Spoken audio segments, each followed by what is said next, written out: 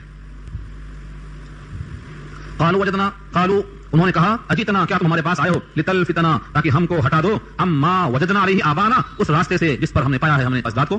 وتکون لکم الکبریاء فی الارض, یہ ہے الزام.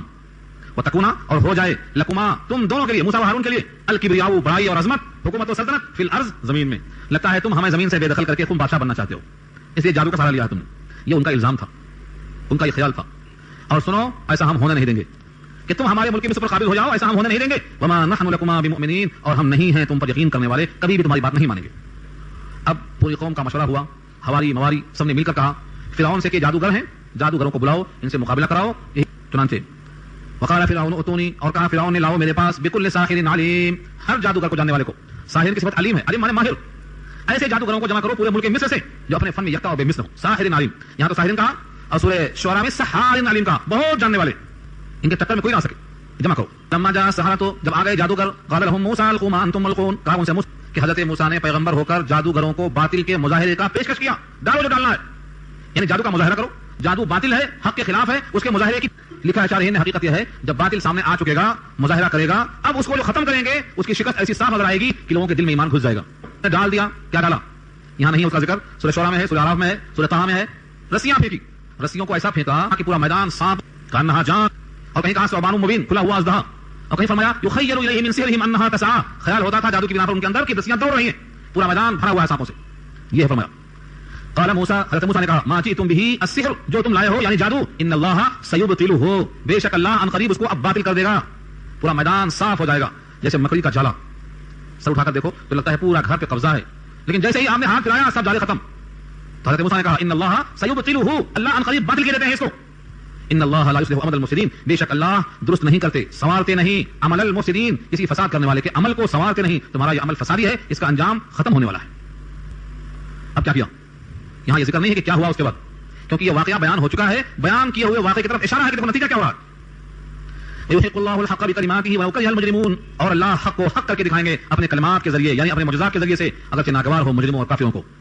حکم ہوا وہی لا کے ڈال دو, پہلے تو خوف ہوا حضرت موسیٰ کو, چل پڑے, سانپوں کو دیکھ کر پیچھے ہٹ گئے. اللہ نے کہا اقبل ولا تخف, اے موسیٰ آگے آؤ, ڈرنے کی ضرورت نہیں ہے. انک الحق وبطل ما كانوا يعملون فغلبوا هنالك وانقلبوا صاغرين. سب کو نکل گئی, میدان پورا خالی ہوگا, ایک رسی نہیں, رسیاں پوری غائب. اب اس اژدہے کا اتنا خوف ہوا, فرعون بھی بھاگ پڑا دہشت سے, کہیں ایسا نہ ہو سانپ ہم کو بھی نکل جائے. بھگدڑ مچ گئی, اور جو حضرت موسیٰ کے ساتھ کمزور لوگ دبے ہوئے تھے میدان میں آ کے سجدہ ریز ہو گئے, ایمان لے آئے. لیکن سب نہیں لائے, کیونکہ اب بھی ڈر تھا یہ فرعون اس کے حواری مواری سزائیں دیں گے, سولی پر چڑھا دیں گے, ہاتھ پیر کاٹ دیں گے, ہاتھوں میں میخ ٹھوک دیں گے. اس ڈر کی وجہ سے لوگوں نے کھلم کھلا اظہار نہیں کیا, چند لوگ دل ہو کر آگے آئے. دیکھیے الفاظ, فما آمن لموسیٰ, پس نہیں ایمان لے آئے موسیٰ پر, الا ذریۃ من قومہ, مگر کچھ لوگ ان کی قوم میں سے, قدر قلیل, ذریۃ تھوڑے سے لوگ. کیوں نہیں آئے ایمان حق ظاہر ہونے کے بعد؟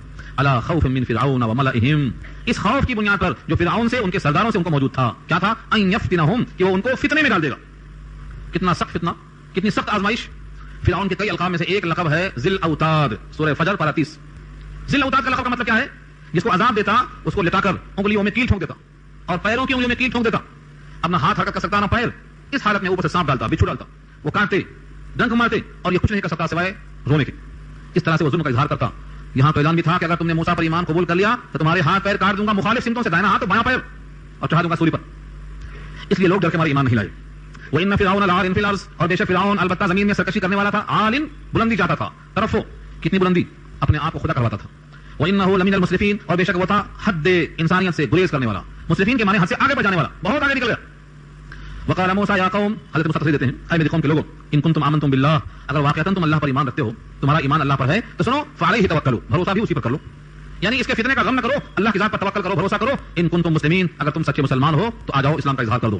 فقالوا علی اللہ توکلنا, پھر سب لوگوں نے کہا اللہ پر ہم نے بھروسہ کیا. ربنا لا تجعلنا فتنة للقوم الظالمین, یہ ان کی دعا ہے. ربنا, اے ہمارے پروردگار, لا تجعلنا, مت بنا ہم کو, فتنة, تختہ مشق, للقوم الظالمین, ظالم قوم کے لیے آزمائش کا ذریعہ نہ بنا.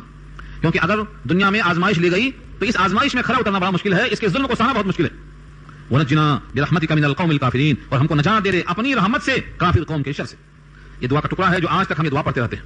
ہمیشہ یہ دعا پڑھتے رہنا چاہیے, ہمیشہ, کہ آزمائش میں سے ہمیں بچا لیجیے اور کافروں کے شر سے ہم کو محفوظ رکھیے. یہ آیت نمبر 85 اور 86 ہے. ربنا سے لے کر کافرین تک بطور دعا کے ہمیشہ پڑھتے رہنا چاہیے. اب یہاں سے اللہ کی طرف سے پیغام آتا ہے کہ موسیٰ غلبہ تو ہو گیا, اب فرعون دشمنی کرے گا, تمہارے عبادت خانوں کو گرا دے گا, تمہاری نماز گاہوں کو تباہ کرے گا. تم اپنے لیے پھر سے جہاں اللہ کی بندگی کر سکو ایسے گھروں کو بناؤ, ان کے دروازوں کو اور ان کی سمتوں کا خیال کرتے ہوئے ایسا بناؤ کہ قبلے کی طرف آرام سے کھڑے ہو کر نماز پڑھ سکو اور کسی کو تکلیف نہ ہو, کسی کو محسوس نہ ہو. اللہ نے ان کو حکم دیا نماز پڑھو, گھروں کا قبلہ ایسا بناؤ. وَأَوْحَيْنَا إِلَىٰ مُوسَىٰ وَأَخِيهِ, اور ہم نے وہی بھیجا موسیٰ کی طرف اور ان کے بھائی یعنی ہارون کی طرف, ان تبوّعا, کہ تم ٹھکانہ بناؤ, لِقَوْمِكُمَا, تمہاری قوم کے لیے, بمصر, مصر شہر میں, بیوتاً, ایسے گھروں کی شکل میں, وَجَعَلُوا بُيُوتَكُمْ قِبْلَةً, اور بناؤ تمہارے گھروں کو سمت قبلہ میں, وَأَقِيمُوا الصَّلَاةَ, اور نماز قائم کرو گھروں میں. پہلے زمانے میں نے ابھی عرض کیا تھا, نبی صلی اللہ علیہ وسلم کی خصوصیات میں سے ایک یہ تھی کہ وہ ہر طرح مقبول تھے. ان 6 میں سے ایک یہ بھی خصوصیت تھی کہ ساری دنیا کی قومیں نماز پڑھنے کے لیے مخصوص جگہ پر جا کر نماز پڑھتی تھی, ہر جگہ ان کی نمازیں ہوتی تھی. اس امت محمدیہ کی شان دیکھو, جہاں چاہا سجدہ کر لیا, بشرطے کہ پاک ہو اور کسی سے چھینی ہوئی زمین نہ ہو, جہاں چاہے سجدہ کر لو. وہیں کعبہ سرک آیا جہاں میں نے جبین رکھ دی, یہ امت محمدیہ کی شان ہے, جہاں چاہا سجدہ کر لو. اس زمانے میں سجدہ گاہ مخصوص ہوا کرتی تھی وہاں جانا, لیکن یہ کچھ دنوں کے لیے حضرت موسیٰ کی قوم کے واسطے ایک گنجائش تھی کہ تم نماز گھروں میں پڑھ لو اور گھروں کا سمت ایسا متعین کرو کہ قبلہ کی طرف ہو جائے. ان کا قبلہ کون سا تھا یہ الگ بات ہے. مفسرین لکھتے ہیں ہر نبی کا قبلہ بیت اللہ رہا ہے. کچھ دنوں کے لیے اگر قبلہ بدل جائے تو وہ عارضی تحویل ہے. جیسے امت محمدیہ کے لیے بھی بیت المقدس 16 مہینہ قبلہ رہا, 16 اور کچھ دن, 17 مہینہ اور 16 مہینہ قبلہ کے واسطے آتی ہے. دنوں کو جوڑیں گے تو 16 مہینہ نہیں ہوگا, 17 ہو جائے گا. دنوں کو چھوڑ دیں گے 16 ہو جائے گا. ایسے ہی حضرت موسیٰ کا قبلہ بیت اللہ تھا, سوائے ان دنوں کے جب بیت المقدس میں وہ جا کر آباد ہو گئے تھے تو ان کا قبلہ بیت المقدس ہو گیا تھا.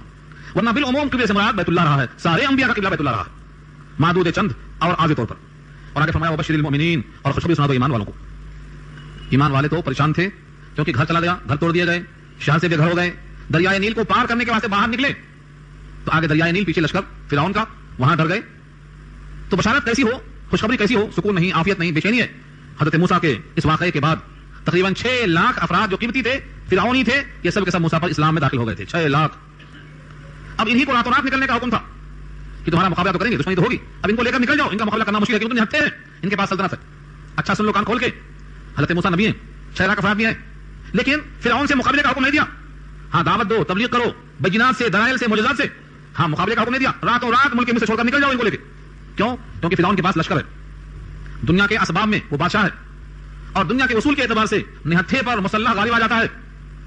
اس لیے نبی صلی اللہ علیہ وسلم نے بھی غزوہ بدر میں 2 زرہیں پہنی تھی. زرہوں کے بغیر جہاد نہیں ہوتا. اصول سے انحراف یہ آدمی کو پست کر دیتا ہے. اصولوں سے انحراف نہیں کرنا. تو حضرت موسیٰ جیسے پیغمبر 6 لاکھ افراد جنہوں نے فرعون کے سامنے موسیٰ کی فتح کو دیکھا ہے, لیکن فرعون سے ٹکرانے کے بجائے راتوں رات نکل جانے کا حکم ملتا ہے. اس میں ہمیں عبرت ہے. حضرت موسیٰ نے ایک دعا کیا, دعا تھی ایمان والوں کے حق میں اور بد دعا تھی فرعون کے حق میں. کیا کہا؟ وقال موسى ربنا انك اتيت فرعون وملأه زينة واموالا في الحياة الدنيا ربنا ليضلوا عن سبيلك ربنا اطمس على اموالهم واشدد على قلوبهم فلا يؤمنوا حتى يروا العذاب الالم. کہا موسیٰ نے, اے میرے پروردگار, بے شک آپ نے فرعون کو دیا ہے, اس کے ہم نشینوں اور وزراء کو دیا ہے زینت, دنیا کی زینت, وہ اموالا, مال کی جمع ہے مال, فی الحیات الدنیا, دنیا کی حیات میں. ربنا, اے ہمارے رب, لیضلوا عن سبیلک, تاکہ وہ بھٹکائے لوگوں کو تیرے راستے سے. تیرا ہی مال, تیری ہی رونق, تیری ہی سلطنت, تیری ہی زمین, تم نے دیا اس کو تاکہ وہ تیرے بندوں کو تیرے راستے سے بھٹکاتا رہے. مطلب یہ ہے یہ ہضم نہیں ہو رہا ہے, اس کو بندر کو بھی ہضم نہیں ہوتا, یہ بجائے شاکر بننے کے سرکش بن رہا ہے, لہذا اس کا مال اس کے حق میں مضر ہے, چھین لو اس سے. کیا کہا؟ ربنا اطمس علی اموالہم, اے اللہ, اے ہمارے رب, اس کے مالوں کو مٹا دے. تمس, قامین سین, تمس کے معنی مٹا دینا. جیسے پیچھے بدھی ہے, اگر سامنے آنکھ کی جگہ چہرہ بھی ویسا ہو جائے تو اس کو تمس کہتے ہیں, مٹا دینا, سپاٹ کر دینا بالکل. تو اس کے مال کو اے اللہ آپ نیست و نابود کر دیجیے. بعض روایتوں میں لکھا ہے اسی آیت پر, مفتی شفیع صاحب نے لکھا ہے معرفت قرآن میں, کہ حضرت عمر ابن عبدالعزیز کے زمانے میں ایک تھیلا ملا جس میں کھول کر دیکھا تو اندے بھی پتھر ہو گئے تھے. یہ اندوں کا تھیلا اس زمانے کا تھا, اور اس تھیلے کے اندر بہت سے سونے چاندی کے سامان تھے جو سب کے سب پتھر بن گئے تھے. یعنی ان کے پورے مالوں پر اللہ کی طرف سے یہ عذاب حضرت موسیٰ کی بددعا سے آ گیا, مال ان کا پورا تمس ہو گیا. وشدد علی قلوبہم, اور ان کے دل کو سخت کر دے. یہ کیوں کہا؟ فلا یؤمنوا, بس وہ ایمان نہ لا سکیں, حتی یروا العذاب العلیم, یہاں تک کہ المناک عذاب دیکھ لیں. عجیب حکمت ہے اس میں. جب فرعون پانی کے اندر ڈوبنے لگا, یہ کیسے ہوا؟ اللہ کی مصلحت, کسی کی تدبیر نہیں چل سکتی.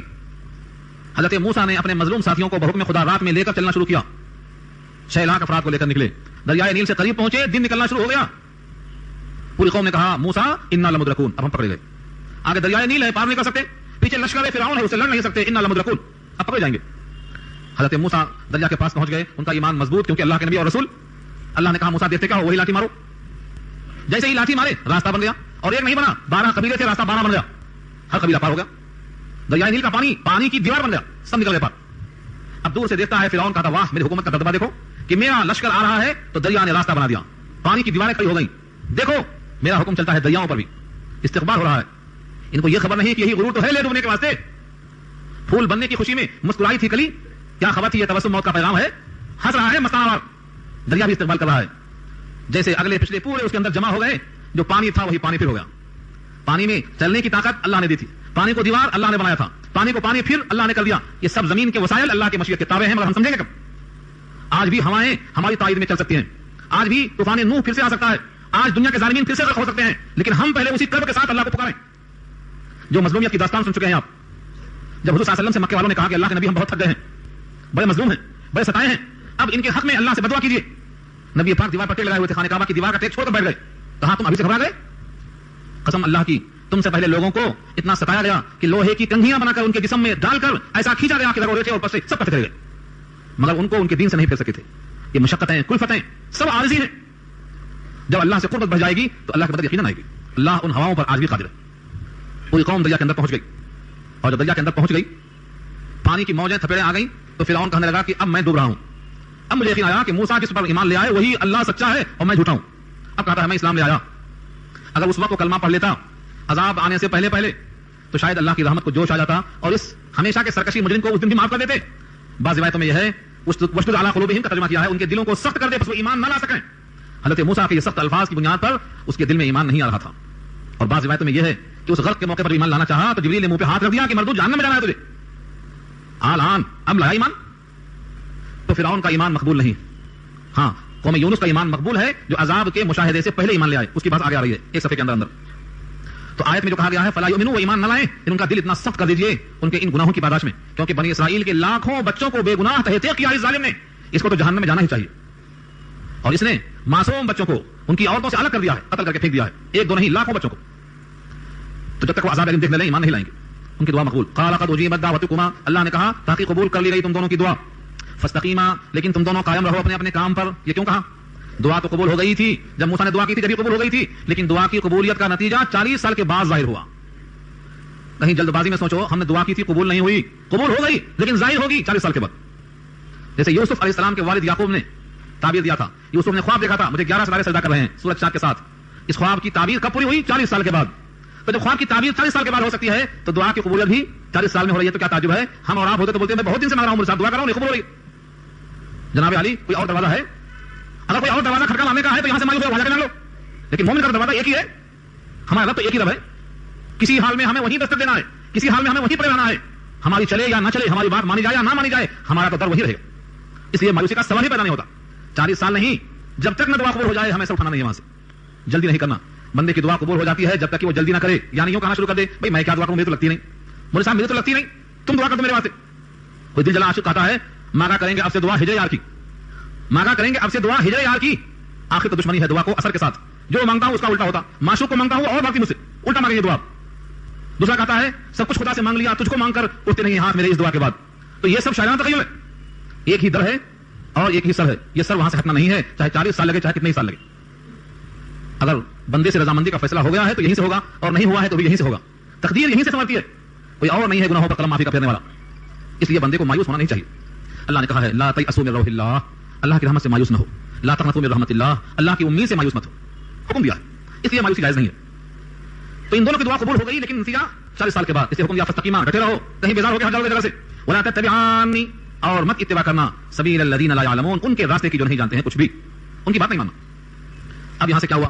وجاوزنا ببنی اسرائیل البحر, اور تجاوز کر دیا یعنی پار کرا دیا ہم نے بنی اسرائیل کو البحر, سمندر پار ہو گئے. فاتبعهم فرعون, پیچھا کیا ان کا فرعون نے, وجنودہ, اس کے لشکر نے, بغیاً, بغیاً کے معنی ضد کی وجہ سے, وعدواً, عداوت کی وجہ سے, بغیاً وعدوا, سرکشی, ظلم و زیادتی اس کی فطرت تھی. اگر کچھ لوگ جا رہے ہیں تو تمہارا کیا بگاڑ رہے ہیں؟ کیا ان کو اپنی جان کا مالک نہیں سمجھتے؟ وہ تمہارے شر سے بچنے کو اگر جا رہے ہیں تو جانے دو. نہیں, ان کا پیچھا کریں گے, ان کو غلام بنائے رکھیں گے, ان کی عورتوں سے کام کاج کراتے رہیں گے. یہ ظلم و تعدی کی حد ہے. بغیاً وعدوا, لوٹا کھلاؤ ان کو, ظلم و زیادتی کرتے رہو ان کو. حتی اذا ادرکہ الغرق, یہاں تک کہ جب ان کو پکڑ لیا غرق نے, قال, تو بول پڑا, آمنت, ہاں میں ایمان لے آیا, انہ لا الہ الا الذی آمنت بہ بنو اسرائیل, اس کے سوا اور کوئی معبود نہیں مگر وہی جس پر ایمان لے آئے ہیں بنو اسرائیل, وانا من المسلمین, اور میں ہوں مسلمانوں میں سے. اس سے بعد لوگوں نے کہا دیکھو ابھی منہ سے کلمہ نکل رہا ہے, کلمہ پڑھ لیا اور کہتا میں ہوں مسلمانوں میں سے, لہٰذا یہ مسلمان تھا. یہ تعویل ہے, تعویل, یہ اس کی حالت ہے. لیکن یہ اس کا ایمان لانا کب ہوا؟ جب عذاب میں مبتلا ہو گیا. اور حدیث میں آتا ہے ہم بندے کی توبہ قبول کرتے ہیں, بندے کا ایمان لانا قبول کرتے ہیں اس وقت تک جب تک کہ غرغرے کا عالم نہ شروع ہو جائے, یعنی عذاب میں مبتلا نہ ہو جائے. اس لیے جمہور مفسرین کی رائے بالاتفاق یہی ہے کہ اس کا ایمان قبول نہیں ہوا. اس کی دلیل اگلا ٹکڑا ہے, آن, کیا اب لگا ایمان؟ وقد عصیت قبل, اور تو تھا سرکش اور نافرمان اس سے پہلے, وکنت من المفسدین, اور تھا فساد کرنے والوں میں سے.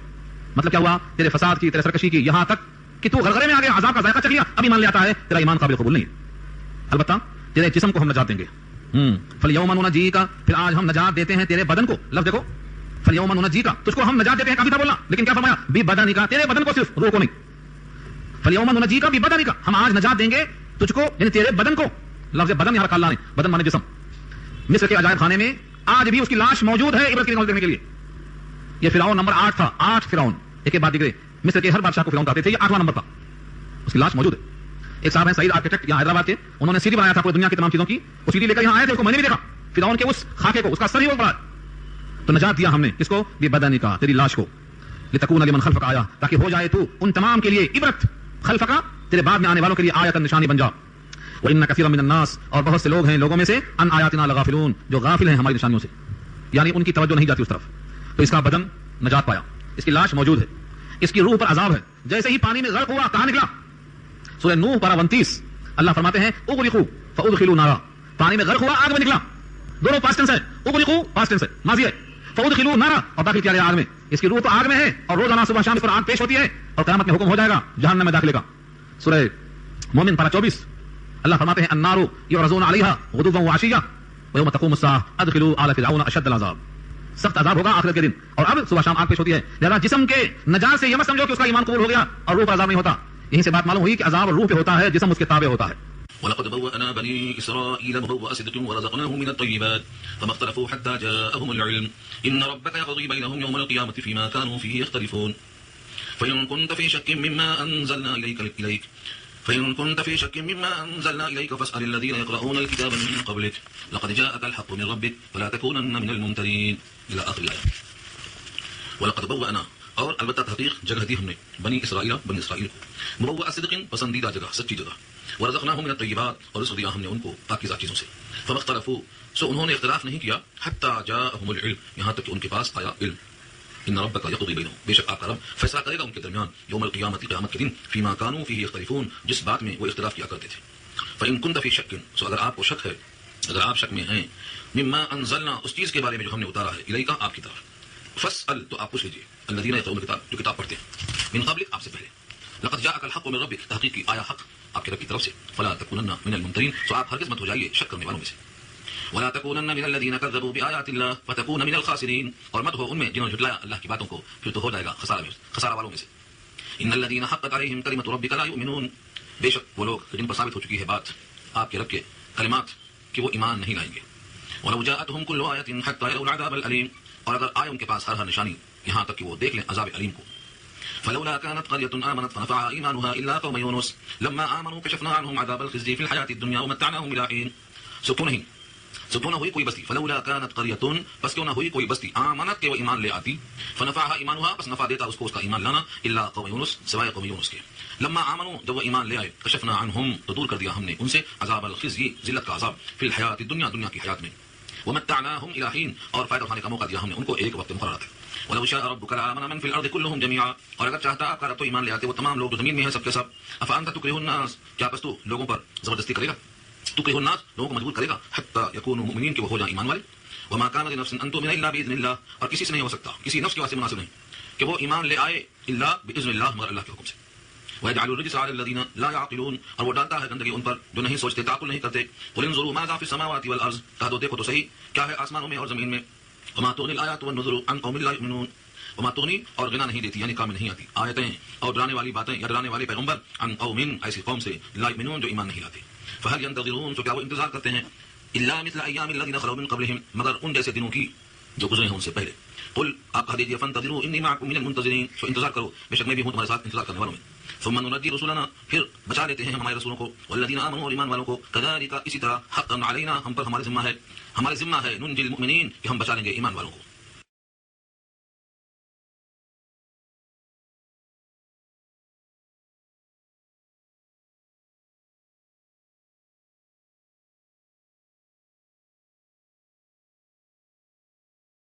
السلام علیکم ورحمۃ اللہ وبرکاتہ،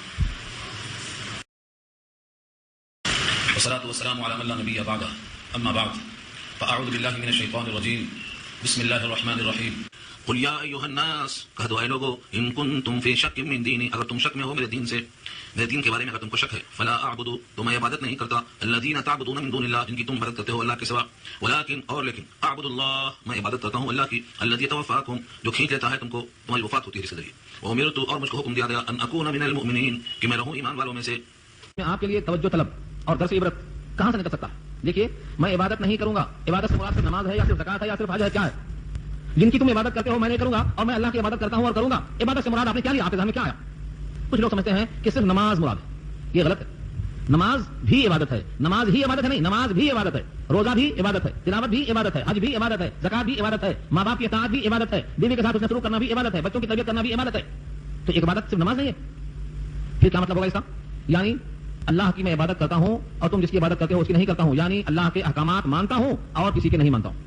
تو عبادت سے مراد غلام بننا، عبد سے بنا ہے، اور عبد کے معنی غلام، اور عبادت کے معنی غلامی. میں غلامی اللہ کی کرتا ہوں. غلام یہ نہیں بول سکتا کہ میں صرف سبزی لاؤں گا، گوشت نہیں لاؤں گا، صرف روٹی لاؤں گا، کپڑا نہیں لاؤں گا. عبادت اور غلامی کا مطلب مالک کا ہر حکم میرے سر آنکھوں پر. یہ نہیں ہے کہ ذل الہی کی چھتری پکڑ لی آپ دوسرے کام نہیں کر سکتا ہوں. ذل الہی کی چھتری پکڑنے والا سپاہی دوسرا کام نہیں کرتا، بولتا میں بس چھتری پکڑ کے، میرا کام چھتری پکڑ کے آنا ہے، یہ نہیں چلتا. اللہ کی عبادت کا مطلب اللہ میرا حاکم ہے، اس کا ہر حکم میں تسلیم کرتا ہوں. اس کے حکم سے اگر میری خواہش ٹکراتی ہے تو میری کوئی حیثیت نہیں ہے، میں اپنی خواہش پر اس کا حکم ضرور غالب کروں گا. یہ ہے اس کا مطلب. ابھی جو حدیث سنا آپ نے، اس حدیث کو اس آیت سے ملا لیجیے آپ، تو کیا نکلتا؟ ایمان کامل اس وقت ہوتا ہے جب ہم اللہ کو معبود مان کر اس کی بندگی کریں، یعنی اس کا حکم غالب کریں، اپنی خواہش کو مغلوب کریں. ہم اپنی خواہش کو مغلوب نہیں کر رہے ہیں، ہم تو چاہتے ہیں کہ ہماری خواہش کہیں مغلوب نہ ہو. اپنی خواہشوں پر عمل کرنا کس کو بولتے ہیں؟ جب خواہش کی بات آتی ہے تو لوگ سمجھتے ہیں کہ صرف جنسی تسکین سمجھتے ہیں، کھانے پینے کی خواہش یا عشق و معشوق. نہیں، ایسا نہیں. زندگی کے ہر مرحلے میں ہم اپنی خواہش کراتے ہیں. مثلا جنازہ ہے، جنازے میں حکم یہ ہے کہ جو موجود ہوں وہ پڑھ لیں، لیکن ہم کیا کرتے ہیں؟ 3 دن تک رکھ کے انتظار کرتے ہیں. یہ حکم کس کا ہے؟ خواہش ہے، اللہ کا حکم نہیں ہوتا. یہ جنازے میں اللہ کا حکم نہیں ہوتا، یہ ہماری خواہش ہے. چلا رہے ہیں ہم، چل رہی بسوں سے، کون سننے والا ہے؟ شادی میں یہی حکم ہے. امریکہ سے بنانے کی ضرورت نہیں، ٹرانسفر کا خرچہ ناجائز ہے. جو موجود ہیں 2 گواہوں کی موجودگی میں ایجاب ہو جانے کا ہوگا. اصل نکاح دولہا دونوں کا ہوتا ہے. پوری قوم ہونے کا مطلب کیا ہے؟ جمع کرنا. اسلام میں یہ ہے کیا؟ کبھی تصدیق کرنے کی توفیق ہوئی کہ ٹرانسفر کا خرچہ کیا ہے؟ بالکل آبس ہے. یعنی چاہے عید کی نماز ہو، جنازے کی نماز ہو، دنیاوی کام ہو، ہم ہر جگہ یہ دیکھتے ہیں کہ ہمارا دل کیا چاہتا ہے. کبھی یہ بھی دیکھنا چاہیے کہ ہمارا دل جو چاہتا ہے یہ کہیں اللہ کے حکم سے ٹکراتا تو نہیں ہے. اگر ٹکراتا ہے تو ہمیں کمپرومائز کرنا چاہیے, ہمیں دبنا چاہیے, اپنے مالک کے سامنے اپنی بات کو دبانا چاہیے. ہمیں دبا ایک نکاح کرنے کے لیے 72 بوال کرتے, پہلے یہ کرتے پھر وہ کرتے, دنیا کی چیزیں کرتے, جبکہ اللہ اور رسول کی کتابوں میں صرف اور صرف نکاح ہے, اس کے سوا کچھ نہیں. نکاح سے پہلے جو کچھ ہوتا ہے یہ شیطان کی اتباع. لیکن کون سمجھائے, کون سے فرشتے آئیں گے سمجھانے کے لیے؟ اب یہ مثال دیا میں نے, ایسی مثالیں آپ کو کپڑا پہننے میں, کھانا کھانے میں, بستر پہ سونے میں, دوستوں سے ملنے میں, کاروبار کرنے میں, ہر جگہ ملیں گی. سفر کرتے ہیں لوگ, سفر کی کتنی قسمیں ہیں؟ صرف وہ سفر جو تجارت کے لیے ہو یہ درست ہے, یا وہ سفر جو حج اور عمرے کے لیے ہو وہ درست ہے, یا وہ سفر جو دین کے حاصل کرنے کے لیے ہو وہ درست ہے. ان 3 سال کا سفر جو آپ کرتے ہیں وہ ناجائز ہے. کیوں کرتے ہیں آپ؟ اگر سفر سیاحت کرنا ہے تو اس کا مقصد یہ ہونا چاہیے کہ ہم زمین میں چل کر دیکھیں اللہ کی قدرت کے مناظر, تاکہ ہمیں اللہ کی ذات پر, اس کے صفات پر مزید یقین پیدا ہو, تب تو درست ہے. لیکن خالی پیسے زیادہ ہیں, کہاں خرچ کریں؟ تفریح کرنا ضروری ہوگا اس کے لیے. تو خواہشات صرف یہی نہیں ہے, کھانے میں پینے میں خواہشات ہم نے بہت لمبی کر دی. تو جب تک ہمارے صبح اور شام لیل و نہار اللہ کے حکم کے تابع نہ آ جائیں, یہ صرف نماز پڑھنے سے نہیں کام چلنے والا ہے. ہمارا دین صرف نمازوں پر مشتمل نہیں ہے. نماز بدنی عبادت ہے, زکات مالی عبادت ہے, روزہ روح کی تقویت ہے, حج میں دونوں چیزیں شامل ہیں. اس میں حقوق اللہ کے ساتھ حقوق العباد بھی ہے. بہت سے لوگ حقوق اللہ پہ زور دیتے ہیں, حقوق العباد غائب. حقوق العباد پر زور دیتے ہیں تو حقوق اللہ غائب. توازن, اعتدال, بیلنسنگ, یعنی کس کا کیا حق بنتا ہے, یہ ہے قرآن کریم سکھاتا ہے. جو اعتدال, ماں کا حق کیا ہے, بیوی کا حق کیا ہے, بچوں کا حق کیا ہے, پڑوسی کا حق کیا ہے, بیمار کا حق کیا ہے, یہ سب چھوڑ دیا ہم نے. کوئی مر رہا ہے تو مرنے دو, ڈوبتا ہے تو ڈوبنے دو. تو اتوفاکم, اللہ تمہیں وفات دیتا ہے, اسی کی تمہیں کرنا ہے عبادت, یعنی اسی کا حکم پورا کرنا ہے, اپنا حکم چھوڑ دینا. یہ نبی نے اعلان کیا خود سے نہیں, اللہ نے اعلان کروایا. اور جب اللہ نے اعلان کروایا تو یہ اللہ کا حکم ہوا نبی کی زبان سے. لہذا امت کے ہر فرد کو خصوصاً, اور یا ایھا الناس, اب تک اسلام میں نہیں آئے ان کو عموماً یہ پہنچتا ہے کہ وہ اپنی خواہش کو اللہ کے تابع کر دیں. جس دن سے یہ عہد کر دیں کہ ہماری خواہش اللہ کے حکم کے تابع ہو گئی, ایمان کامل ہو گیا. اور اس وقت تک کامل نہیں ہوگا جب تک کہ فیصلہ ہمارا نہیں ہوگا. یہ ہے عیسائی کا مضمون. اور آگے اس میں اضافہ کیا اللہ نے, وضاحت کہو یا تاکید کہو, فرمایا وَأُمِرْتُ أَنْ أَكُونَ مِنَ الْمُؤْمِنِينَ, اور میں حکم دیا گیا ہوں کہ ہو کے رہوں ایمان والوں میں سے. جیسے اوپر اللہ کا حکم تھا کہ اعلان کر دو کہ میں اللہ کی عبادت کرتا ہوں جس کو, جو تمہیں وفات دیتا ہے, اور تم جس کی کرتے ہو اللہ کے سوا کی عبادت میں نہیں کرتا ہوں. جیسے اللہ کا اعلان تھا, ایسے دوسرا اعلان کیا تھا, وہ امرت, اور مجھے حکم دیا گیا ہے. وہ امرت میں واحد متکلم کی ضمیر نبی کی طرف جاتی ہے, اور مجھ کو یعنی نبی صلی اللہ علیہ وسلم کو حکم دیا گیا ہے کیا, ان اکون, کہ میں رہوں من المؤمنین, ایمان والوں میں سے. جیسے اب تک میں صاحب ایمان تھا, آپ بھی صاحب ایمان رہوں, اسی پر قائم اور دائم رہوں. مطلب کیا ہوا, جب اللہ کے نبی کو ایمان والا ہونے کا حکم دیا گیا ہے تو ہم کو اور آپ کو بھی ایمان والا ہونا چاہیے اور اسی پر قائم رہنا چاہیے. ایمان جمیع ما جاء بہ الرسول, نبی جو لائے پورا ماننا, یہ ایمان. کسی جگہ اگر شک ہے تو وہ ایمان نہیں ہوتا. تو یہ علاج کس کا ہوا, جن کو شک تھا ان کے سامنے جرأت آمیز لہجے میں بات آ گئی کہ تم جن کی کرتے ہو عبادت سن لو, ہم تو نہیں کرتے. اب بھی تم کو اگر شک ہے تم رہو شک میں, ہم کو شک نہیں ہے. یعنی عبادت اللہ کی بغیر شک کے ہونا چاہیے, اور اللہ کی ذات پر یقین اور ایمان بلا تردد کے ہونا چاہیے. ایمان اور شک دونوں جمع نہیں ہو سکتے. شک بھی ہے, ایمان بھی ہے, عبادت بھی ہے, اور کہیں کہیں اپنے خواہش ان پر غالب بھی ہے, دونوں نہیں ہو سکتا. تو حکم دیا گیا ہے کہ میں ہو کے رہوں ایمان والوں میں سے. یہ ترغیب ہے, ہم سب کو ایمان والوں میں سے ہونا چاہیے. یہاں میں رک کر کے ایک بات عرض دوں کہ ایمان والا ہونا سب کو توفیق سے ملتا ہے. اسلام والے بہت ہیں, مسلمان بہت ہیں, لیکن مومن بہت کم ہیں. مومن ہونا سب کو میسر نہیں ہے. مومن اور مسلم کا فرق دفعہ آ چکا ہے, لیکن میں ایک تھوڑا سا ایسا کر کے آگے بڑھتا ہوں. اوپر سے ظاہری اطاعت کرنا یہ اسلام ہے, اور قلب کے یقین سے باہر کی طرف نکلنا یہ ایمان ہے. یعنی جب قلب میں ایمان ہوتا ہے تو اس کے اوپر اس کا اثر ظاہر ہوتا ہے. ظاہری اثر کا نام اسلام ہے اور باطنی یقین کا نام ایمان ہے. اس پر میں ایک واقعہ آپ کو سنایا تھا, پھر سناتا ہوں, کیونکہ حدیث کا دوبارہ سنانا کوئی جرم نہیں ہے. دوبارہ سنانے کا مقصد یہ ہے کہ ایمان اور اسلام کا فرق صحابی کو نبی نے سمجھایا. مال تقسیم ہو رہا ہے, بھارے سے آیا ہوا, نبی صلی اللہ علیہ وسلم صحابہ کرام کی محفل میں سب کو دے رہے ہیں, لیکن جب نمبر آیا صحابہ کا ان کو نہیں دیا. ایک صحابی ان کے دوست تھے, انہوں نے کھڑے ہو کر کہا کہ اللہ کے نبی صلی اللہ علیہ وسلم انی اراه مومنا, میں اس کو مومن سمجھتا ہوں. مطلب یہ ہے دبے لفظوں میں اس کو بھی دیا جانا چاہیے. آپ نے یہ نہیں کہا کہ وہ مومن نہیں ہے, یا یہ نہیں کہا کہ اس کو میں نہیں دوں گا. یہ فرمایا, اس لفظ کو سنیے آپ, انی اراه مومنا, میں اس کو مومن خیال کرتا ہوں. تو آقا نے فرمایا عوام مسلمہ, مسلم خیال کرتے ہو کہ مومن, کیونکہ تم جو ظاہر دیکھ کر فیصلہ کر سکتے ہو اس فیصلے میں مسلم آ سکتا, مومن نہیں آ سکتا, کیونکہ مومن ہونے کا تذکیہ اللہ کریں گے. پھر وہ صحابی بیٹھ گئے. یہ تفسیر میں نے عرض کی ہے, تفسیر حدیث نہیں ہے, وہاں اتنے لفظ ہیں عوام مسلمہ, بس صحابی کو عربی معلوم, سمجھ آ گیا, یعنی ترجمہ کرنا ہے حدیث کا. پھر تھوڑی دیر کے بعد تقسیم ہوتا رہا, ان کو نہیں دیا گیا, دل میں خیال پھر کھڑے ہوئے, کہا یا رسول اللہ انی اراه مومنا, میں اس کو مومن خیال کرتا ہوں. آپ پھر کہا عوام مسلمہ, مومن خیال کرتے ہو کہ مسلم. پھر وہ بیٹھ گئے, پھر تیسری بار کھڑے ہوئے, یا رسول اللہ انی اراه مومنا, آپ نے کہا عوام مسلمہ. یہ 3 بار وضاحت کی, یعنی تم جو کہہ رہے ہو بار بار انی اراه مومنا, تم یہ کہو انی اراه مسلمہ, کیونکہ اوپر سے دیکھنا ایمان نہیں دیکھا جا سکتا, ہاں اسلام دیکھا جا سکتا ہے. اس کے بعد فرمایا مجھے جس کے ایمان پر اطمینان ہوتا ہے اس کو میں نہیں دیتا ہوں, اور جس کے ایمان میں تردد محسوس کرتا ہوں کہ یہ بگڑ سکتا ہے اس کو دیتا ہوں تاکہ دل جمع ہو جائے. تو صحابی کہتے ہیں اگر دنیا پوری مل جاتی تو اتنا خوشی نہیں ہوتی جتنا خوشی اس پر ہوئی کہ نبی کو میرے ایمان پر اطمینان ہے. یہاں سے میں نے فرض بتایا آپ کو کہ ایمان قلب میں ہوتا ہے اور اسلام ظاہری اطاعت کا نام ہوتا ہے. اس پر میں ایک آیت سنایا تھا آپ کو, سورہ حجرات پارہ 26 کی. قالت الاعراب آمنا, دیہاتی آئے اور کہنے لگے آمنا, ہم ایمان لے آئے. قل لم تؤمنوا ولكن قولوا اسلمنا, اللہ نے کہا کہہ دو کہ ابھی تم اسلام میں آئے, بولو ابھی تمہارے دل میں ایمان داخل نہیں ہوا ہے. قل لم تؤمنوا لم تؤمنوا تم لم تؤمنوا کا مطلب تم ابھی مومن نہیں ہو. تم اسلمنا کہہ سکتے ہو, آمنا نہیں کہہ سکتے ہو, کیونکہ ابھی تمہارے دل میں ایمان داخل نہیں ہوا ہے. ایمان داخل ہو جائے تو تم آمنا کہہ سکتے ہو, تب تک تمہیں اسلمنا کہنا ہے. بہت بڑا سوال آپ کے سامنے ابھرتا ہے کہ ہم بچپن سے اب تک اسلام میں داخل ہوئے یا ہمارے دل میں ایمان داخل ہوا, چیک کیسے کریں؟ ہم اسلام میں داخل ہوئے یا ایمان ہمارے دل میں داخل ہوا, یہ فیصلہ کیسے ہو؟ کبھی سوچا آپ نے اس طرف؟ سوچیے, اگر ہم اسلام میں داخل ہوئے تو خوش ہونے کی ضرورت نہیں ہے. ہمارے اندر ایمان داخل ہوا تو خوش ہونے کی حاجت ہے, اس پر فخر کرنا ہے. ہمارے قلب میں ایمان داخل ہوا. نبی صلی اللہ علیہ وسلم کا ارشاد ہے, جب قلب میں ایمان داخل ہو جاتا ہے تو 3 علامتیں ظاہر ہوتی ہیں. اس کو دیکھ کر آپ فیصلہ کر سکتے ہیں. حقیقی فیصلہ تو اللہ کریں گے قیامت میں, لیکن اس علامت سے جو نبی نے واضح کی ہے ہم سمجھ سکتے ہیں. فرمایا جب کسی کے دل میں نور ایمان داخل ہو جاتا ہے تو 3 چیزیں اس کے وجود سے ظاہر ہوتی ہیں. کیا داخل ہوتی ہیں؟ التجافی عن دار الغرور والانابت الى دار الخلود والاستعداد للموت قبل النزول. مشکات کی روایت ہے یہ. ہاں 3 چیزیں کیا داخل ہوتی ہیں؟ اس دنیا سے دوری پیدا ہوتی ہے. اس کا نام کیا ہے؟ دار الغرور. التجافی دوری, کس سے؟ عن دار الغرور, دھوکے والے گھر سے. ہمارا گھر ہمارا باغ, ہوا نکل گئی تو قبر ڈال دیا. کہاں ہے تمہارا باغ, کہاں ہے تمہارا گھر؟ تو تم جس کو ہمارا سمجھتے تھے تمہارا کہاں ہے؟ اس لیے اس کو دھوکے والے گھر کا. صبح ہے تو شام میں نہیں, شام میں تو صبح نہیں. تمہارا کتنا ہے؟ ایک ٹائم کا کھانا ہے, وہ ایک ٹائم کھانا تمہارا بول سکتے ہو جو کھا رہے ہو تم. باقی یہ پورا تمہارا اثاثہ تم چھوڑ کر جانے والے ہو, ویسا تقسیم کریں گے کوئی دوسرے. تو جو مومن ہوتا ہے وہ اس دنیا کی بے ثباتی کو محسوس کرتے ہوئے اسے دوری رکھتا ہے. اس کے لیے مرتا نہیں, اس کے لیے پڑتا نہیں, اس کے لیے حرام حلال میں گھستا نہیں, اس کے واسطے کسی کو قتل نہیں کرتا اور کسی کا دل دکھاتا نہیں, اس کے لیے کسی کا حق مارتا نہیں, کسی کی سسکیاں کسی کی آنکھیں برداشت نہیں کرتا. اس کے لیے دوری پیدا ہو جاتی. اس کے چھوڑنے کی مثال دے کے آگے بڑھتا ہوں. یہ حدیث پوری نہیں ہوئی, میں پوری کرتا ہوں, لیکن بیچ میں اس کی ایک مثال دے دوں پہلے میں کہ دنیا سے دوری کیسے ہوتی ہے. ایک مقدمہ آیا نبی صلی اللہ علیہ وسلم کی جناب میں, 2 صحابی, دونوں نے کہا زمین میری ہے. بخاری جلسانی کے اندر یہ حدیث موجود ہے مخاصمت کے بیان میں, باب القسم. وہ صحابی کہتے ہیں یہ میری ہے, دوسرے کہتے ہیں یہ میری ہے. اور آج کل تو دونوں کے پاس ڈاکومنٹ آتے, اس زمانے میں ڈاکومنٹ کی بات نہیں تھی. آج کل تو فرضی بن جاتی, جھوٹی دستخط.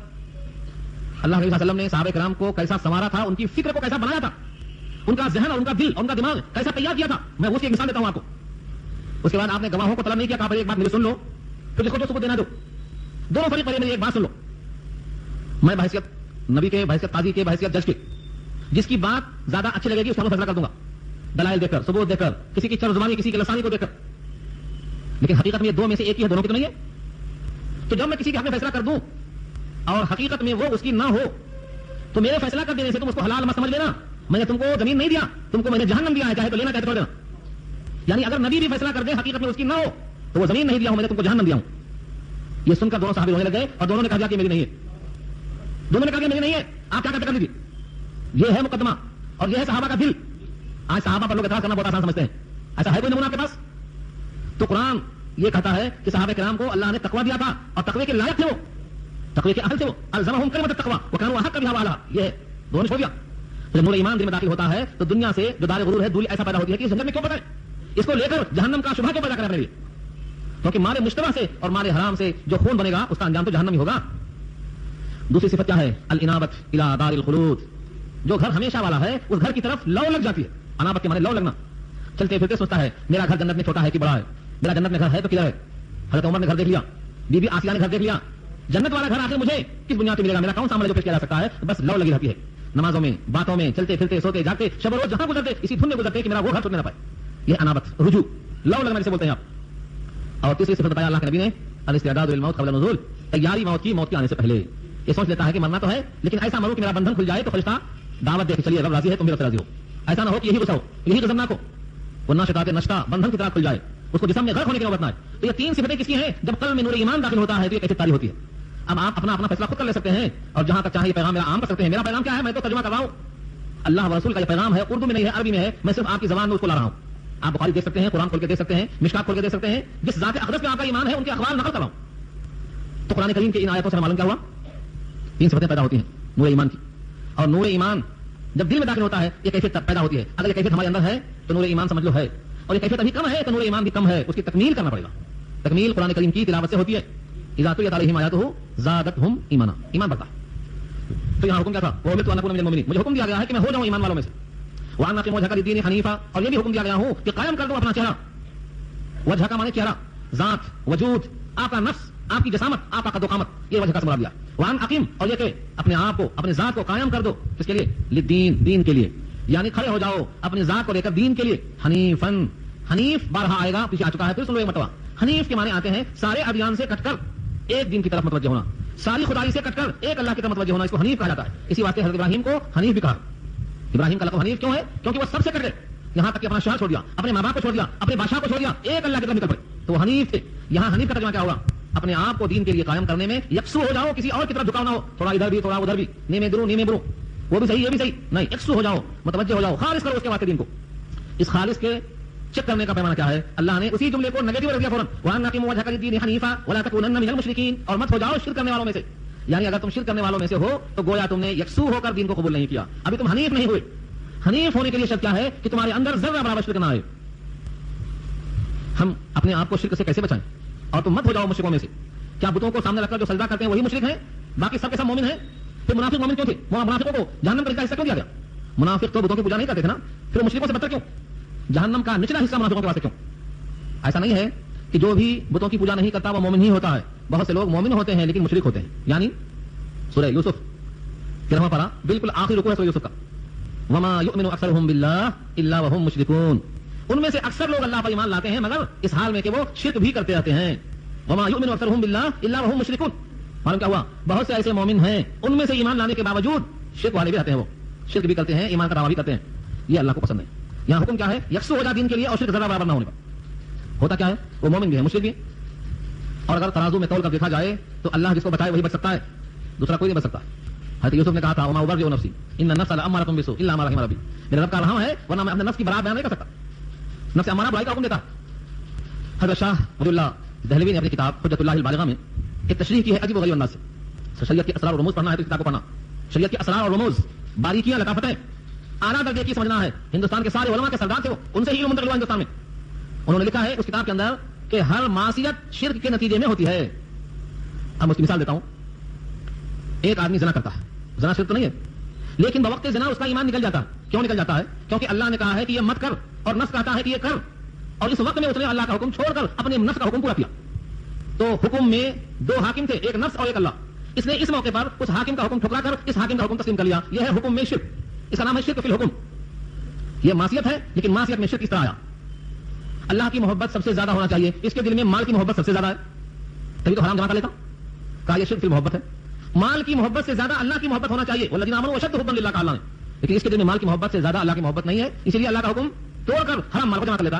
تو یہ کیا ہے؟ یہ شرک فی محبت ہے. محبت میں مال غالب آیا، اللہ کی محبت مغلوب ہو گئی. ایسے ہی صبح فجر کی اذان ہو گئی، جماعت کھڑی ہو گئی، 5 آدمی نماز میں آئے، باقی 50 کہاں ہیں تو بستر میں ہیں. ان کو اذان آئی، اذان کی آواز آئی، بستر پہ اٹھ سکتے تھے، تروڑے لے کے سو گئے. انہوں نے کیا کیا؟ اپنے نفس کی بات مان کر آرام حاصل کیا، اور یہ 5 نے اپنے آرام کو چھوڑ کر خدا کا حکم پورا کیا. انہوں نے نفس کی اطاعت کی، انہوں نے خدا کی اطاعت کی. یہ اطاعت میں شرک ہے، اس کا نام ہے شرک فی الاطاعت. تو شرک فی الاطاعت، شرک فی المحبت اور شرک فی الحکم. تو جتنی معصیت ہیں، شراب پی رہا ہے ایک آدمی، شراب پینا اللہ نے حرام کہا ہے، مگر پی رہا ہے کس کے حکم سے پی رہا ہے؟ جی چاہتا ہے، یہ خواہش کرتی ہے اندر سے ایک طلب، اس جی کا نام اس کے نام پہ پی رہا ہے. اللہ نے کہا پینا حرام ہے، پینا منع ہے، مگر یہ پی رہا ہے. تو کیا ہوا؟ اپنی چاہت کو غالب کر کے خدا کے حکم کو پیچھے کر دیا. یہ کون سا شرک ہوا؟ یہ شرک فی العقل کہلاتا ہے. کھانے میں شرک ہو گیا، اللہ کا حکم اس میں دب گیا اور اپنا حکم غالب آ گیا. تو جتنی بھی معصیت دنیا میں ہوں گی آپ سروے کر لیجیے اس کا، وہ ہیں گناہ، لیکن نتیجہ کس کا ہے؟ تو شرک کا. ایک آدمی کا پاجامہ یا کرتا یا کابن یا پینٹ ٹخنے سے ایک بارش نیچے آئے، جھاڑو مارتے چڑھا، گندگی لگا پوری. نبی صلی اللہ علیہ وسلم نے کہا ہے کہ جو ٹخنے سے نیچے حصہ ہے وہ جہنم میں ہے. ما اسفل من الكعبین من الازار فهو في النار. ٹخنے سے نیچے جو کپڑا ہے جہنم میں، یہ حضور کا ارشاد. اب اس کو حدیث نہیں پہنچی ہے تو معاف ہوگی، لیکن اگر پہنچ گئی ہے پھر بھی لمبا ہے، جھاڑو مارتا سڑک پہ، تو اس میں گندگی لگتی ہے. یہ بظاہر گناہ ہے، نیچے پہننا گناہ ہے، لیکن اس گناہ میں چھپا کیا ہے؟ اپنی مرضی، اپنی خواہش. اور دبی کیا ہے؟ اللہ کا حکم، نبی کا طریقہ. تو پینٹ کا نیچے پہننا یہ گناہ ہے، لیکن اس میں شرک چھپا کیسے ہے؟ کہ اس نے خدا کا حکم اپنے حکم سے ٹکرایا، اپنا حکم غالب کر کے خدا کا حکم ڈال دیا. یہ کیا ہے؟ یہ شرک حکم کہلاتا ہے. یہ بھی تو معصیت ہے معصیت، لیکن شرک پوشیدہ ہے. تو ایسا اگر دیکھا جائے تو کتنے لوگ ہیں جو شرک سے بچ سکتے ہیں؟ اس لیے یہاں کہا ہے کہ تم دین کے لیے یکسو قائم ہو جاؤ اور شرک والوں میں سے مت ہو جاؤ. شرک کسی حال میں نہیں آنا. تو شرک سے بچنا اتنا آسان نہیں ہے. ان تمام باتوں میں کیا اندازہ ہوا آپ کو؟ ہر گناہ میں شرک پوشیدہ ہے، ہر گناہ میں شرک پوشیدہ. بلکہ اگر اہل اللہ کی صحبت میں رہے، نیک لوگوں کی صحبت میں رہے تو مشہور قصہ ہے. اللہ کی جناب میں ایک شخص کو جب پیش کیا گیا، پوچھا گیا میرے دربار میں کیا لائے ہو؟ تو کہتا میں توحید لایا ہوں، بڑا موحد ہوں، مجھے اپنے ایمان پر بڑا بھروسہ تھا، میں شرک سے بالکل پاک ہوں، میں صرف اور صرف توحید لے کر حاضر ہوں. اللہ فرماتے ہیں اذکر لیلۃ اللبن، وہ رات یاد ہے دودھ والی؟ اب اس کے کان کھڑے ہو گئے. دودھ والی رات سے مراد کیا تھا؟ ایک رات اس نے دودھ پیا، پیٹ میں درد ہوا. اب لوگوں سے پوچھتا ہے کہ درد کیوں ہوا؟ لوگ پوچھتے ہیں درد کیوں ہوا؟ تو بتاتا ہے وہ دودھ پیا تھا نا، اس سے درد ہوا. اللہ فرماتے ہیں درد دودھ سے نہیں ہوتا، میرے حکم سے ہوتا، مگر تم نے کہا کہ دودھ سے ہوا. یہ شرک ہے. دودھ میں اتنی طاقت کہاں ہے جو درد پیدا کرے؟ دودھ میں درد پیدا کرنے کی طاقت نہیں ہے، مگر تم نے یہ سمجھا نہیں، تم نے کہا دودھ سے درد ہوا، درد میرے حکم سے ہوا، میں چاہتا ہوں تو درد نہیں ہوتا، چاہتا ہوں تو درد ہوتا. یہ ہے تصوف، یہ ہے اللہ کی بات. کسی بھی شے کی نسبت اللہ کی طرف ہونا چاہیے. فلاں نے ایسا کر دیا، فلاں کے مجاز ایسا کر دے، ایک پتہ نہیں گرتا ہے اس کی مرضی کے بغیر، مگر یہ دل میں کیوں نہیں آتا؟ سورہ انعام کی آیت موجود ہے 7واں پارہ، اور یہ بار بار پڑھیے آپ تاکہ دل میں بیٹھ جائے. وما تسقط من ورقة الا يعلمها، وہ ایک پتا نہیں گرتا ہے مگر اس کے علم سے. کتنے درخت ہیں، کتنے پتے ہیں، اس کے علم کے بغیر نہیں گرتا. تو یہ حقیقت ہے. ہم کو کوئی تکلیف آئی تو اللہ کی طرف سے آئی ہے، ہمیں توبہ کرنا چاہیے. توبہ اور نیکی کے بعد بھی تکلیف ہے تو سمجھنا چاہیے کہ رفع درجات کے لیے ہے، تو اس کو بلندیاں حاصل ہونے والی ہیں. کیونکہ اللہ تعالیٰ کسی بندے پر ظلم نہیں کرتا. ہم کو تکلیف دے رہا ہے تو یا تو گناہ دھل رہے ہیں یا تو ترقیات میں درجے مل رہے ہیں. یہ ممکن نہیں ہے کہ ہم مشقت جھیلیں اور اجر نہ ملے، یہ ہو ہی نہیں سکتا. یہ سب مضامین حدیث کے اندر کثرت سے موجود ہے، مگر چونکہ آج کل لوگوں کو مطالعہ کرنے کا وقت ہی نہیں ملتا ہے، بس ہفتے میں ایک بیان سن لیے تو بھی بہت بڑا احسان. وہ ایک بیان بھی غنیمت ہے، کم سے کم اس محفل میں آ کر دل کو سکون پہنچتا ہے، کچھ اللہ کا کلام سامنے آ جاتا ہے. تو اس آیت میں کہا گیا ہے کہ تم شرک والوں میں سے مت ہو، یہ اللہ کو برداشت نہیں. شرک والوں میں سے ہو، یہ برداشت نہیں. اب اس کے بعد اسی چیز کو اور واضح کیا اللہ نے، وَلَا تَدْعُ مِن دُونِ اللَّهِ مَا لَا يَنفَعُكَ وَلَا يَضُرُّكَ فَإِن فَعَلْتَ فَإِنَّكَ إِذًا مِنَ الظَّالِمِينَ. ظالمین کا اللہ نے. اور مت پکار اللہ کے علاوہ ان کو یا ایسوں کو جو تجھ کو نفع نہیں دے سکتے، وَلَا يَضُرُّكَ تجھ کو ضرر نہیں پہنچا سکتے. آج دنیا میں لوگ کسی کی طرف متوجہ ہوتے ہیں دو وجہ سے، یا تو اسے ملنے کی امید ہے یا تو اسے خطرہ اور اندیشہ ہے، اس کو بچنا ہے. بس دنیا کے سارے توجہ ہونے والے پکارنے والے دو ہی طرف، کیوں؟ اس سے کچھ ملنا ہے یا اس کے شر سے بچنا ہے، دو ہی طرف. یہاں دیکھو کتنا واضح بولا جائے، اور مت پکار اللہ کے علاوہ ایسوں کو. یہاں پکار سے مراد بندگی مت کر، تذلل مت کر، جھکنا مت. ایسوں کو مت پکار جو تجھ کو نفع نہیں دے سکتے اور تجھ کو ضرر نہیں پہنچا سکتے. لا ينفعك ولا يضرك. اب نفع اور ضرر پہ کون قادر ہے؟ دل میں سوال آتا، اس کا جواب اس کے بعد کی آیت میں اللہ نے خود دیا ہے. ہاں ہم سمجھتے ہیں ان سے ضرر پہنچ سکتا، ارے بہت خطرہ ہے، ان سے ضرر نہیں پہنچتا اور ان سے نفع نہیں پہنچتا. یہ اللہ نے کہا ہے، آیت نمبر 107 آگے آ رہی ہے، کھول کر دیا اللہ نے آیت میں. فرمایا ایسوں کو مت پکار، لا تدعو مت پکار من دون اللہ، اللہ کے علاوہ، ما مانے ان کو یا ایسوں کو یا ایسی چیزوں کو، لا ينفعك یہ تجھ کو نفع نہیں دے سکتے، ولا يضرك اور تجھ کو ضرر نہیں پہنچا سکتے. فإن فعلت پس اگر تم نے ایسا کیا تو فإنك بے شک تم اذن اس وقت من الظالمین ظالمین میں سے ہوگے. کتنا احتیاط کیا ہے صحابہ نے. ہم نے آپ کو سنایا تھا حضرت عمر رضی اللہ تعالیٰ عنہ حجر اسود کو بوسہ دینے کے واسطے تشریف لے گئے، ابھی ہونٹ نہیں لگایا تھا اور پہلے اپنے عقیدے کا اظہار کر دیا. کہا عمر جانتا ہے کہ تو پتھر ہے، ہاں نہ نقصان دے سکتا ہے نہ نفع دے سکتا ہے. عمر جانتا ہے انک حجر لا تنفع ولا تضر. یہی آیت سامنے تھی، یہاں نفع ہے اور ضر ہے. اسی کو عمر نے کہا انک حجر لا تنفع ولا تضر. کس کو؟ کون سے پتھر کو؟ حجر اسود کو، جو کہ کہاں سے آیا تھا؟ جنت سے لایا گیا ہے. تو پتھر ہے، مجھے معلوم ہے تو نفع دینے پر قادر نہیں، نہ نقصان پہنچانے پر قادر نہیں. اگر میں نے اپنے حبیب کو تجھے بوسہ لیتے ہوئے نہ دیکھا ہوتا تو میں تجھ کو ہونٹ نہیں لگاتا. پتھر کو بھی بوسے لیے دلدار کی خاطر، پتھر کے بھی بوسے لیے دلدار کی خاطر، دیوار کے اطراف پھرے یار کی خاطر. نبی کی مطابقت میں عمر نے بوسہ لیا. یہ ہے صحابہ کا احتیاط. ان کو معلوم ہے نفع نقصان پتھروں میں نہیں لکھا ہے. اللہ کی رضا اور نبی کی سنت کا اتنا اہتمام تھا صحابہ کو. آگے فرمایا وَإِن يَمْسَسْكَ اللَّهُ بِضُرٍّ فَلَا كَاشِفَ لَهُ إِلَّا هُوَ وَإِن يُرِدْكَ بِخَيْرٍ فَلَا رَادَّ لِفَضْلِهِ يُصِيبُ بِهِ مَن يَشَاءُ مِنْ عِبَادِهِ وَهُوَ الْغَفُورُ الرَّحِيمُ. یہ 107 نمبر کی آیت ہے. یہ بالکل ترازو ہے. اگر آج کے درس میں یہی ایک آیت سمجھ میں آ گئی تو آپ کا آنا جانا انشاءاللہ کامیاب. آپ کے دل کی راہیں کھل جائیں گی توحید کے لیے. وَإِن يَمْسَسْكَ اللَّهُ بِضُرٍّ فَلَا كَاشِفَ لَهُ إِلَّا هُوَ. اور اگر پہنچائے تجھ کو اللہ نقصان تو نہیں ہے کوئی اس کو دور کرنے والا مگر وہی. دیکھا لو بولے جا وہی یرید کا بخیر، اور اگر وہ ارادہ کر لے تیرے ساتھ بھلائی کا فلا راد لفضل تو اس کے فضل کو ٹالنے والا کوئی نہیں. کیا لہجہ ہے اس لب و لہجے میں، اس اسلوب میں کیا پیغام ملا آپ کو؟ یعنی اگر اللہ نے نقصان پہنچانے کا فیصلہ کر دیا ہے تو اس نقصان کو ٹالنے والا کوئی نہیں، وہی ٹال سکتا ہے. اور اگر خیر کا فیصلہ کر لیا ہے تو کوئی نہیں اس کے فضل کو روک سکتا ہے، کوئی ہے ہی نہیں. پورا میدان خالی ہے. یہ عقیدہ اگر مسلمانوں کا بن جائے تو یہ لوہا ہو جائے. مگر یہاں عقیدے کی کمزوری اس حدیث کے ساتھ، اس آیت کے ساتھ بار بار اپنے بچوں کو، اپنی عورتوں کو، اپنے دوستوں کو یہ آیت کا ترجمہ ضرور پہنچائیے. ان کا ایمان پختہ ہوگا اور اس ایمان کی پختگی میں آپ کا حصہ ہوگا. اگر آپ کے ذریعے سے کوئی بندہ اللہ سے قریب ہو گیا تو آپ کا اجر تو پکا. کوشش کرنا ہے. اس آیت کی تشریح کے لیے میں اپنی بات رکھنے کے بجائے ایک حدیث سناتا ہوں جو آپ سن چکے ہیں، مگر یہاں اس کا سنانا بہت مناسب ہے. پھر دیکھیں الفاظ پہلے آیت کے تاکہ یہ آیت کا مضمون ذہن میں رہے. پھر حدیث سناتا ہوں. وَإِن يَمْسَسْكَ اللَّهُ بِضُرٍّ فَلَا كَاشِفَ لَهُ إِلَّا هُوَ. اور اگر تجھ کو پہنچائے اللہ ضرر، بضر مانے ضرر، کوئی تکلیف، فلا کاشف له تو نہیں ہے دور کرنے والا اس کو، الا هو مگر وہی. وَإِن يُرِدْكَ بِخَيْرٍ اور اگر ارادہ کرے خیر کا، فلا راد تو نہیں ہے کوئی رد کرنے والا، لفضلہ اس کے فضل کو. عدل میں اور فضل میں فرق ہے. جتنا حق ہے اتنا ہی دیا جائے تو عدل ہے، اور اس سے بڑھ کر دیا جائے تو یہ فضل ہے. اس امت پر اللہ کا عدل نہیں ہے، فضل ہے. ہاں اس امت محمدیہ پر اللہ نے عدل نہیں فضل فرمایا ہے. اس پر بھی بہت طویل حدیث ہے کہ اس امت پر اللہ کا فضل کیسا ہے. پہلے یہ حدیث سن لیجیے، آپ وقت سنائیں گے انشاءاللہ. ایک صحابی ہیں عبداللہ ابن عباس، جن کی عمر 10 اور 12 سال کے بیچ میں ہے. ایک روایت میں 10 سال ہے، ایک روایت میں 12 سال ہے. بہرحال بچہ ہے عبداللہ ابن عباس. نبی صلی اللہ علیہ وسلم کے پیچھے سواری پر سوار ہیں. نبی صلی اللہ علیہ وسلم آگے ہیں، عبداللہ ابن عباس پیچھے ہیں. جا رہے ہیں، نصیحت فرما رہے ہیں. یا غلام، بچہ کہتا ہے لبیک میں حاضر ہوں. وہ سعادیک اور سعادت اسی میں ہے کہ میں حاضر ہوں. والخیر فی یدیک اور خوبیاں آپ کے ہاتھوں میں. آپ خاموش ہو گئے. تھوڑی دیر چلتے چلتے پھر آپ نے کہا یا غلام, بچہ کہا لبیک و سعدیک, پھر خاموش ہو گیا, کچھ نہیں. پھر تھوڑی دور جانے کے بعد پھر کہا یا غلام, بچے نے کہا لبیک و سعدیک, میں حاضر ہوں. مسند امام احمد کی روایت ہے 3 دفعہ مخاطب کیا نبی نے, 2 دفعہ تو کچھ نہیں کہا, تیسری دفعہ کہا احفظ اللہ تجدہ تجاہک, اللہ کے دین کی حفاظت کر, اللہ کو اپنے سامنے پائے گا. احفظ اللہ تجدہ تجاہک, اللہ کی حفاظت کر یعنی اللہ کے دین کی حفاظت کر, اللہ کو سامنے پائے گا.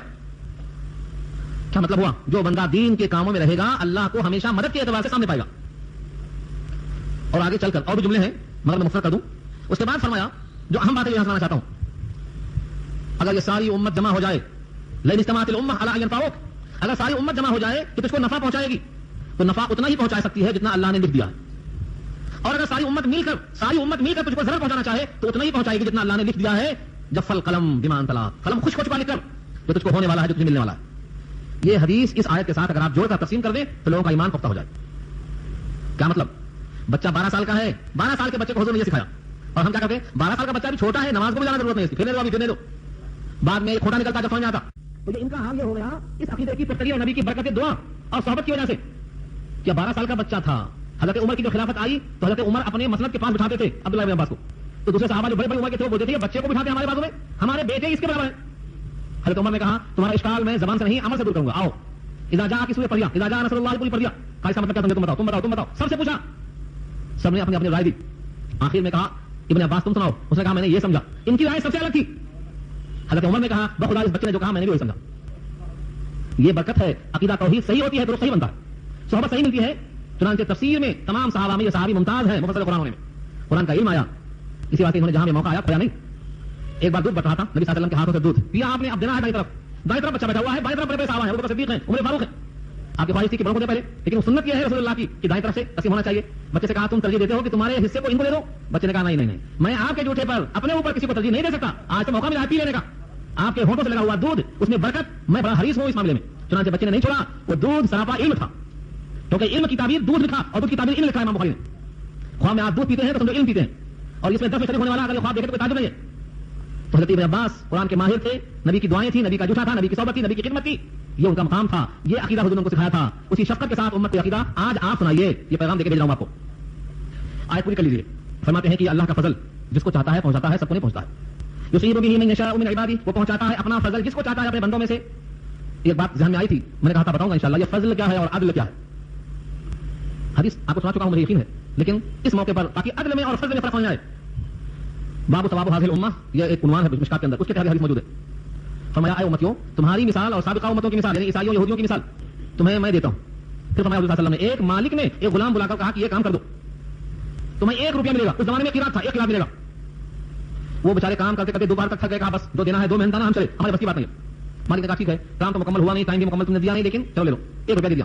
اسی کام کو پورا کرنے کے لیے ایک مزدور اور لائے, اس نے کام کرتے کرتے کرتے اثر تک کام کیا, کہا بس ہمارے بس کی بات نہیں ہے. اس نے بھی 1 روپیہ لیا اور چھٹی ہو گئی, ابھی کام باقی ہے.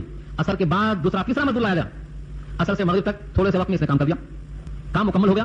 کام مکمل ہونے کی وجہ سے مالک نے خوش ہو کر 1 کے بجائے 2 دیا, 2 کلاس پکڑا دیا ہاتھ میں. اب پہلے والے دونوں آئے بھاگے بھاگے, کہا رہے ہم نے تو زیادہ دیر تک کام کیا, ہم کو 1 روپے دیے, اس نے بہت کم ٹائم تک کام کیا, اس کو 2 روپے دیے. مالک نے کہا یہ بتاؤ تمہارا محنتانہ جو مقرر تھا اس میں سے کچھ کم کیا میں نے؟ کہا کچھ نہیں کم کیا میں نے. نہیں آپ نے پورا دیا. ان کو بڑھ کے کیوں دیا؟ کہا ان کو بڑھ کے دیا, یہ میرا فضل ہے, تم کون بیچ میں؟ تمہاری مزدوری کچھ کم کیا نہیں کم کیا, تو ان کو میں نے بڑھ کے دیا, یہ میرا فضل ہے, میں جس کو چاہتا ہوں دیتا ہوں, تم بیچ میں کون ہو؟ فرمایا پہلی امت یہود کی, اور دوسری جس کو لائے دوسرا مزدور وہ عیسائی, اور تیسرا مزدور امت محمد یعنی تم ہو. ان کو 1 قیراط ملے گا, تم کو 2 قیراط ملے گا, تم اللہ کا فضل ہے.